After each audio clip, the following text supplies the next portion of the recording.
এই ওসমান হাদির যেই রাজনীতিক ধারক বাহক তিনি হচ্ছেন শহীদ প্রেসিডেন্ট জিয়াউর রহমান। তার বক্তব্য আপনারা দেখতে পাবেন, এখনও ইউটিউব সার্চ দিয়ে দেখতে পাবেন জনাব ওসমান হাদি কার রাজনীতির ধারক বাহক ছিলেন।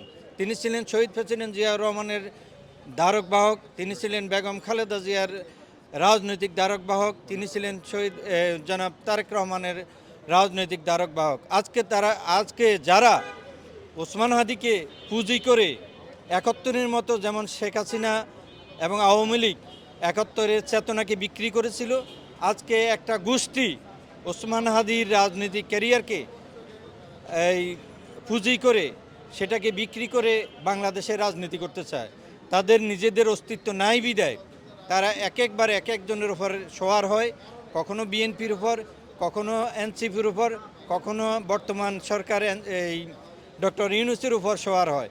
আসলে জামাতের কোনো স্পেসিফিকই ভিত্তি নেই, তাদের পায়ের উপর দাঁড়িয়ে তারা রাজনীতি করবে।